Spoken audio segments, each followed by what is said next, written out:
Hello student, Bihar board study 25 channel पर आपका स्वागत है। इस चैनल के माध्यम से आज हम लोग यहाँ पे क्लास 12 के क्लास 12 यहाँ पे साइंस के सभी स्टूडेंट के लिए क्वेश्चन पेपर लेके आ चुके हैं। इनके आईएससी को ऐसे स्टूडेंट यहाँ पे यानी कि फिजिक्स का सब्जेक्ट लिए हुए हैं तो उनके लिए क्वेश्चन पेपर लेके आ चुके हैं। इनके भौतिक शास्त्र का क्वेश्चन पेपर लेके आ चुके हैं।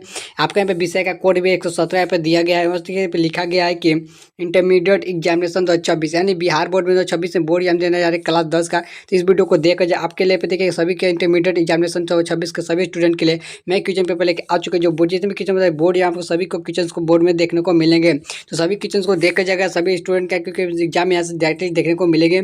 जितने भी क्वेश्चन बताए सारे सारे पे सब्जेक्टिव के टाइप क्वेश्चन होने वाले हैं।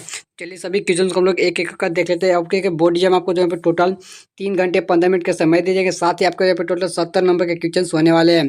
चलिए एक सभी क्वेश्चन को देखते देखिए। पहला क्वेश्चन हमसे क्या पूछा जा रहा है, यहाँ पे सब्जेक्टिव क्वेश्चन बताएंगे। टोटल क्वेश्चन नंबर 1 में हमसे क्या पूछा जा रहा है कि नेत्र लेंस की समंजन क्षमता से आप क्या समझते हैं, यानी कि नेत्र लेंस की समंजन क्षमता से क्या समझते हैं। इसका आंसर कैसे देखिए लिखना है।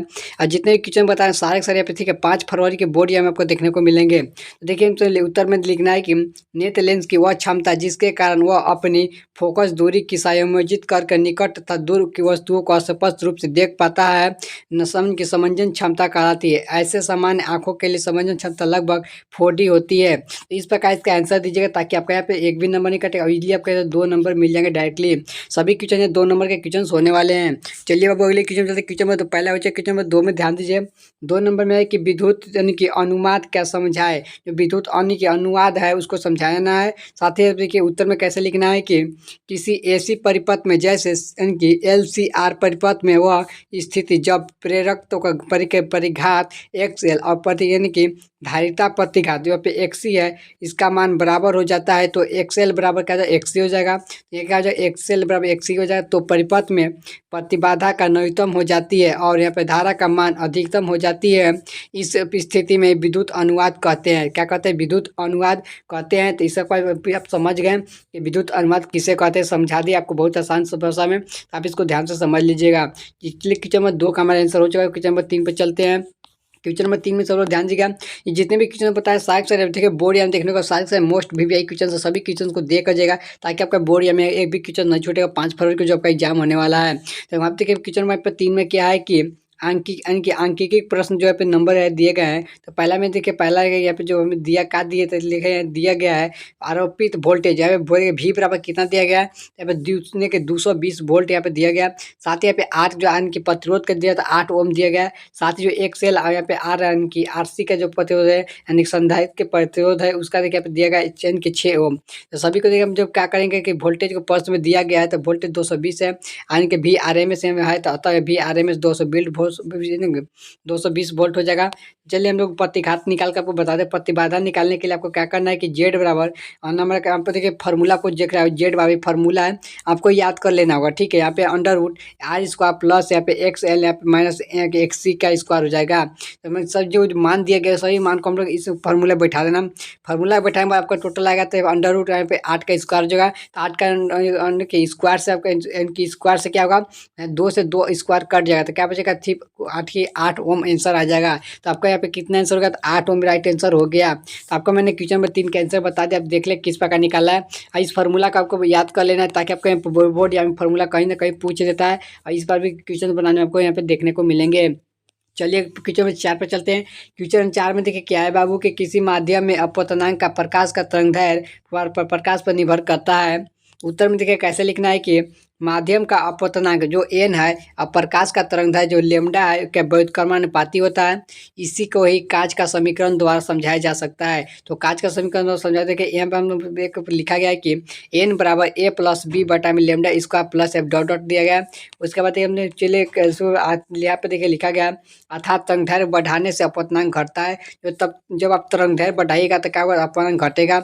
जैसे ही लाल रंग का अपवर्तनांक सबसे कम होता है। तो इस प्रकार के आंसर क्वेश्चन नंबर 4 का हो चुकी है। क्वेश्चन नंबर 5 पे चलते हो। क्वेश्चन नंबर 5 में देखिए हमसे क्या पूछा रहा 5 नंबर कि क्यूरी तापमान क्या है, जो कि यहाँ पे क्यूरी है तापमान क्या है, तो इसको देखिए हम उत्तर में कैसे लिखेंगे कि वह निश्चित तापमान। ये बहुत वीवीआई क्वेश्चन इसको लगा लीजिए क्योंकि एग्जाम में बहुत बार पूछा जा चुका है। तो क्या है कि वो निश्चित वह तापमान जिसके द्वारा ऊपर कोई भी लौह चुंबकीय पदार्थ यहाँ पे ठीक है अपनी चुंबकीय प्रकृति को खो देता है, अनुचुंबक यानी कि पैरामैग्नेटिक बन जाता है, उसे ही क्या कहते हैं, तो क्यूरी तापमान कहते हैं। तो यहाँ पे आप समझ गए क्यूरी तापमान किसको कहते हैं, जो अपना एक प्रकृति का चुंबक जो यानी कि अनुचुंबकीय पैरामैग्नेटिक बन जाता है, उसी को क्या कहते हैं, तो हम लोग क्यूरी तापमान कहते हैं। चलिए बाबू अगले क्वेश्चन में चलते हैं। क्वेश्चन नंबर 6 में सब लोग ध्यान से, क्वेश्चन नंबर 6 में देखिए हमसे क्या पूछा जा रहा है। इस नंबर देखिएगा कि अनुचुंबकीय पदार्थ के दो गुणों को लिखना है, यानी जो अनुचुंबकीय है उसका दो गुण लिखना है। तो उत्तर में देखिए हमने लिखा, पहला में उत्तर लिखा है कि वे पदार्थ जो किसी भी शक्तिशाली चुंबकीय क्षेत्र की ओर मंद रूप से आकर्षित होते हैं, उसी को क्या कहते हैं, अनुचुंबकीय पदार्थ के गुण है। दूसरा का गुण क्या है कि चुंबकीय क्षेत्र में रखे जाने पर इनमें क्षेत्र की दिशा ही नहीं अल्प चुंबकत्व का उत्पन्न होता है। तो इस प्रकार दो गुण पूछा था, मैंने दो गुण यहाँ बता दिए। आपका एग्जाम में जितना पूछा था उतना ही आंसर देना है। चलिए अगले क्वेश्चन चलते हैं। क्वेश्चन नंबर 7 में सब लोग ध्यान दे, क्वेश्चन नंबर 7 में क्या है बाबू, यहाँ ध्यान दीजिएगा कि दशमलव संख्याओं को 21 तथा 43 का द्विधारी है, यहाँ के में बदलना है।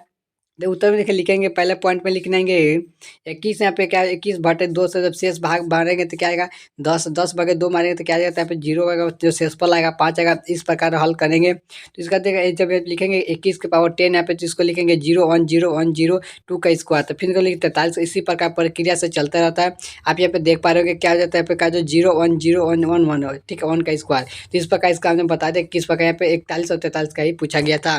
चलिए अगले क्वेश्चन चलते हैं। क्वेश्चन में हमसे क्या पूछा जा रहा है, यहाँ पे क्वेश्चन में 8 में हमसे क्या पूछा जा रहा है कि नाभिकीय विखंडन तथा नाभिकीय संलयन का अंतर, नाभिकीय देखिए विखंडन साथ ही पे संलयन में अंतर बताना है। तो यहाँ पे देखिए कि क्या है, नाभिकीय विखंडन और यहाँ पे नाभिकीय संलयन है। तो पहला प्रक्रिया में आधार प्रक्रिया, तो प्रक्रिया की प्रक्रिया का आधार क्या है, तो एक भारी नहीं कि जो हल्के नाभिकीय कण में टूटता है, यानी कि विखंडन होता है, टूटता है। तो इसमें देखिए क्या है, नाभिकीय संलयन में कि दो हल्के नाभिक भारी बन यानी कि नाभिक बने हैं। उसके बाद ये तापमान में क्या, या सामान्य तापमान पर भी संभव है। देखिए नाभिकीय संलयन में क्या है, इसके लिए अत्यंत तापमान की आवश्यकता होती है, यानी कि ज़्यादा तापमान की जरूरत पड़ती है।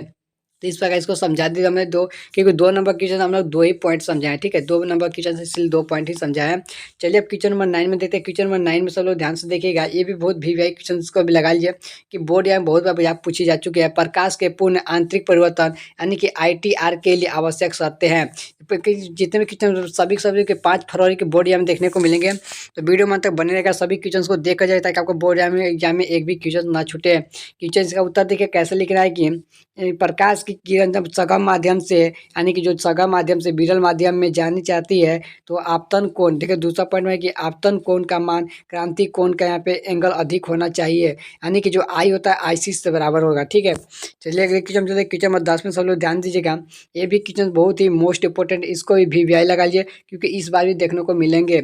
यहाँ पे क्या है कि फ्लेमिंग के बाएं हाथ का नियम लिखना है। तो उत्तर में देखिए लिखेंगे कि यदि हम अपने बाएं हाथ अंगूठे के तर्जनी और माध्यमा को एक दूसरे के लंबवत फैलाए, तो तर्जनी जो होगी चुंबकीय क्षेत्र की दिशा दिखाती है, माध्यमा जो होगी विद्युत धारा की दिशा को दिखाती है, और साथ ही जो अंगूठा होगा, ठीक है, जो तीसरा पॉइंट में अंगूठा होगा चालक की बल की दिशा को दर्शाती है। तो इस प्रकार चालक में लगने वाली बल की दिशा को दर्शाती है। तो हमें 3 पॉइंट हमने यहाँ पे दे दिए है, आपको जितने भी आए यहाँ पे होगा उतना ही दे दीजिएगा जितना पूछा जाती है। क्वेश्चन में 11 में सब लोग ध्यान दीजिए। 11 में क्या है कि व्यतिकरण और यहाँ पे वितरण से के दो मूल अंतर बताने हैं। देखिए उत्तर में हम लोग कैसे लिखेंगे, पहले लिखेंगे कि लक्षण व्यतिकरण यानी कि वितरण है, डिफरेंट बताना है। देखिए इसका पहला आ जाएगा कि स्रोत, क्या जाए स्रोत, यह दो अलग अलग यानी कि संबंध के तरंगों के बीच होता है, या रंगों के लिए विभिन्न भागों के लिए बीच होता है। यहाँ पे फ्रिंज, सभी पिंड के लिए फ्रिंज की तीव्रता समान होती है। केंद्रीय फ्रिंज की चमकीली होती है जो तीव्रता को धीरे धीरे घटती है। तो इस प्रकार इसका समझ गए। क्वेश्चन में यहाँ पे 11 का आंसर हो चुका। क्वेश्चन नंबर 12 में सब लोग ध्यान से दिखेगा कि स्टील तथा नरम लोहे के चुंबकीय को गुण की तुलना करना है। तो चलिए हम लोग करते हैं। तो उत्तर देखे लिखेंगे नरम लोहा। तो नरम लोहा के देखिए हम लोग कैप से करेंगे कि इसकी चुंबकीय की प्रवृत्ति यानी कि अधिक होती है और जल्द ही चुंबक यानी कि चुंबक तथा चुंबकीय के लिए हो जाता है। इससे चले अगले क्वेश्चन में देखिए स्टील का देखिए ध्यान देते हैं। स्टील पे है कि इसकी जो धारणशीलता है वहाँ पे और निग्रहिता है अधिक होती है, इसलिए यह अस्थायी चुंबकीय बनाने के लिए बेहतर है। चलिए हम लोग इस दोनों पॉइंट को देख लिए यहाँ पे।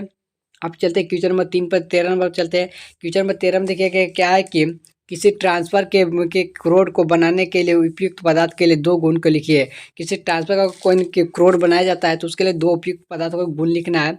देखिए हम उत्तर में सबसे पहले पहला गुण लिखेंगे कि उच्च चुंबकीय पर क्या होता है, परागमयता होती है ताकि चुंबकीय फ्लक्स के आसानी से प्रवाहित हो सके। दूसरा का पॉइंट देखिए गुण में क्या लिखना है, दूसरा में लिखना है कि कम हिस्टोसिस हानि यानी कि ऊर्जा की हानि से कम करने के लिए पदार्थ की निग्रहिता को कमी करनी चाहिए। तो इस प्रकार दो पॉइंट हमने यहाँ पे दे दिए हैं। चलिए अगले क्वेश्चन में चलते हैं। क्वेश्चन नंबर 14 में सब लोग ध्यान दें। क्वेश्चन नंबर 14 में देखिए क्या है कि एक फोटोन तथा एक इलेक्ट्रॉन की गतिज ऊर्जा समान है तो किससे संबंधित यहाँ पे डी यानी कि डी ब्रोगली तरंगदैर्घ्य का मान सबसे अधिक होगा। इसके क्यों होगा तो उत्तर में लिखना है कि डी ब्रोगली तरंगदैर्घ्य का सूत्र जो होता है तो सूत्र देखिए इसको याद कर लीजिएगा। लेमडा बराबर क्या होता था, H by under root 2m के होता है। चूंकि गतिज ऊर्जा यहाँ पे के से मान समाप्त किया गया है, तो गतिज ऊर्जा में क्या से के से दर्शाए जा रहे हैं, इसलिए तरंगदैर्घ्य का जो मान हो गया एम होगा। यहाँ पे वर्गमूल मान का जो व्युत्क्रमानुपाती होगा क्या हो जाता है, लेमडा पर परसेंट तो 1/n की 1/√m हो जाएगा। ठीक है, चलिए अब अगले देखते हैं। अगले पे देखिए पॉइंट में कि इलेक्ट्रॉन का द्रव्यमान प्रोटॉन से बहुत ही कम होता है, इसलिए इलेक्ट्रॉन का तरंगदैर्घ्य अधिक होगा। इसी प्रकार देखिए मैं बता दें आपको किस प्रकार आंसर लिखना है। चलिए क्वेश्चन 15 में से लोग ध्यान दें। क्वेश्चन 15 में देखिएगा हमसे क्या पूछा जा रहा है कि आवेशों के आयन घनत्व की परिभाषा दे और इसका एसआई मात्रक लिखना है। चलिए उत्तर में लिखते हैं, प्रति इकाई आयतन की उपस्थिति में कुल आवेशों के आवेश का आयतन घनत्व पी कहते हैं। जिसका सूत्र के लिए देखे सूत्र में पूछा गया था कि इसका लिखा है एसआई मात्रक भी, तो सूत्र जो होता है पी बराबर क्यू बाई वी होता है। और जब सूत्र की बात आता है यानी कि एसआई मात्रक की बात आता है तो कूलाम प्रति घन मीटर होता है, यानी कूलाम पर मीटर क्यू होता है। ठीक है, कूलाम पर मीटर भी क्यू लिख सकते हैं, यहाँ पे घन मीटर क्यू भी लिख सकते हैं। तो इस प्रकार इसका एसआई मात्रक होता है। चलिए क्वेश्चन में 16 पर चलते हैं। क्वेश्चन में 16 में सब लोग ध्यान से देखिए। 16 नंबर क्वेश्चन में क्या है कि ये भी क्वेश्चन मोस्ट वीवीआई, इसको वीवीआई लगा लीजिए क्योंकि एग्जाम में पूछा जाता है और सभी क्वेश्चन को देखा जाएगा कि जितने भी क्वेश्चन सारे 5 फरवरी के बोर्ड में आने वाले हैं। चलिए अगले क्वेश्चन देखिए। 16 नंबर क्वेश्चन में क्या पूछा है कि चुंबकीय आघूर्ण को समझाए और इसका एसआई मात्रक लिखे। तो चुंबकीय आघूर्ण देखिए क्या पहले लिखेंगे कि किसी चुंबक की शक्ति की वह दिशा जिसे मापने के चुंबकीय आघूर्ण कहते हैं। और धारावाही लूप के लिए धारा का आई तो क्षेत्रफल ए के गुणनफल तो होता है आई के एम बराबर आई ए। तो एसआई मात्रक इसका देखिए एम्पियर पर मीटर होता है। क्या होता है, एम्पियर पर मीटर होता है। आप यहाँ पे देखिए एम्पियर पर मीटर स्क्वायर भी होता है। क्या होता है, एम्पियर पर मीटर स्क्वायर होता है। यहाँ पे जूल पर भी समय होता है। ठीक है, तो जूल पर समय भी हो सकेगा। तो आपका यहाँ पे एसआई मात्रा कहीं बता दी। चलिए क्वेश्चन नंबर 17 पर चलते हैं। क्वेश्चन नंबर 17 पर चलते हैं। क्वेश्चन अगले पे देखिए क्या है कि बीटा का किरण के दो गुण लिखना है। जो बीटा किरण होती है उसका दो के गुण लिखने हैं। तो देखिए पहला में कि प्रॉपर्टीज लिखना है। तो देखिए यहाँ पे है कि पहला गुण में लिखेंगे कि एक किरण तीव्र गति चलने वाले ऋणात्मक इलेक्ट्रॉन की बनी होती है। दूसरा का हो जाए कि इनकी भेद क्षमता यानी कि जो अल्फा किरणें से अधिक होती है लेकिन गामा किरणें से कम होती है। ठीक है, अल्फा किरणें से तो अधिक होती है लेकिन यहाँ पे जो गामा किरणें, ठीक है, गामा किरणें उससे कम होती है। ठीक है, तो इसका दो गुण हमने बता दिए। चलिए अगले क्वेश्चन चलते हैं। क्वेश्चन में देखिए 18 में से लोग ध्यान से देखिएगा। 18 नंबर क्वेश्चन में क्या है कि बोर के अस्थायी कक्षाओं को समझाना है। तो ये भी क्वेश्चन मोस्ट वीवीआई, इसको भी इंपोर्टेंट लगा लीजिए क्योंकि मोस्ट वीवीआई क्वेश्चन से एग्जाम में देखने को मिलेंगे बाबू।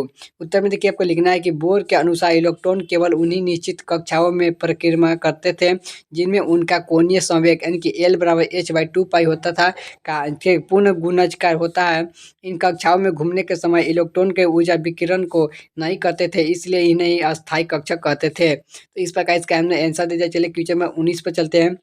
क्वेश्चन नंबर 19 में मतलब ध्यान से देखिएगा कि एक विद्युत द्विध्रुवीय आघूर्ण को 180 डिग्री पर घुमाने में किया गया कार्य को ज्ञात करना है। तो देखिए यहाँ पे हमने उत्तर में सबसे लिखे हैं कि जब एक ध्रुवीय आघूर्ण को जब 180 डिग्री पर घुमाना है, क्या 180 डिग्री पर, तो विद्युत क्षेत्र में ध्रुवीय आघूर्ण को घुमाने में किया गया कार्य क्या होगा, डब्ल्यू बराबर पी ई कोस थीटा 1 हो जाएगा माइनस यहाँ पे कोस थीटा 2 हो जाएगा। तो यहाँ पे समानता के थीटा 1 से थीटा 1 से, ठीक है, क्या हो जाएगा, तो भी हमें क्या हो जाता है इस प्रकार यहाँ पे क्या थीटा 1 से, ठीक है, थीटा 1 से थीटा 2 तक घुमाया जाएगा। तो हमने क्या समानता स्थिति में थीटा 1 से 0 डिग्री और थीटा 2 क्या 180 डिग्री तक है, तो घुमाया गया है। तो डब्ल्यू बराबर क्या हो जाएगा पी ई यहाँ पे 0 डिग्री माइनस यहाँ पे कॉस्ट यहाँ पे 180 डिग्री। जब इसका माइनस का दोनों का जब मान रखेंगे तो हमारा टोटल कितना आएगा, तो यहाँ पे क्या जाएगा, तो डब्ल्यू बराबर पी ई 1 माइनस यहाँ पे 1, आप यहाँ पे जब फिर टोटल काउंट करेंगे तो क्या जाएगा पी की 2 पी ई आ जाएगा। ठीक है, चलिए अगले पॉइंट पे देखते हैं। इसका जो हम लोग आंसर जो कितना आएगा 2 पी आएगा, क्या जाएगा 2 पी ई आ जाएगा। चलिए अगले क्वेश्चन 20 में सब लोग ध्यान से देखिए। 20 नंबर क्वेश्चन से क्या है कि संचार प्रणाली में संचार के प्रयुक्त दो विभिन्न विधियों का उल्लेख कीजिए। तो उत्तर में देखिए कैसे लिखना है कि यानी कि लिखना है कि भूतरंग संरचनाएं, ठीक है, इस प्रकार लिख के लिखना है कि कम आवृत्ति वाले तरंगदैर्घ्य के लिए। दूसरा हो जाएगा कि आकाश का रंग संरचना है। दूसरा में हो जाएगा कि वायुमंड की वायुमंडल परिवर्तन का द्वारा लंबी दूरी की संरचनाएं के लिए। तो इस प्रकार दो में दो बता दिए। चलिए अगले क्वेश्चन चलते हैं। क्वेश्चन ठीक है, आज के लिए क्वेश्चन बता दिए। तो इस वीडियो का अंदर टोटल, ठीक है, 20 क्वेश्चन बताएं जो बोर्ड यहाँ के लिए मोस्ट इंपोर्टेंट क्वेश्चन हैं, और सभी क्वेश्चन को देखा जाता है कि आपको बोर्ड में देखने को मिलेंगे। यदि आप यहाँ पे, ठीक है, इस वीडियो में अंदर, ठीक है, ऑब्जेक्टिव का क्वेश्चन चाहते हैं, तो ऑब्जेक्टिव का क्वेश्चन चाहते हैं तो मैं उस वीडियो का लिंक डिस्क्रिप्शन बॉक्स में दे दूंगा। यहाँ में बहुत सारे ऑब्जेक्टिव का क्वेश्चन जो फिजिक्स का है यहाँ पे मैंने चैनल पर अपलोड कर दिया, हम वहाँ से भी जाकर देख पाएंगे। तो वीडियो पसंद है वीडियो को लाइक कीजिएगा, चैनल पहले बार चैनल सब्सक्राइब करिएगा। इसी प्रकार के मिलते हैं किसी नए वीडियो के साथ। 2026 में बिहार बोर्ड का एग्जाम दे रहे हैं और यहाँ पे क्लास 12 के स्टूडेंट है, तो इस चैनल को सब्सक्राइब कर लीजिए।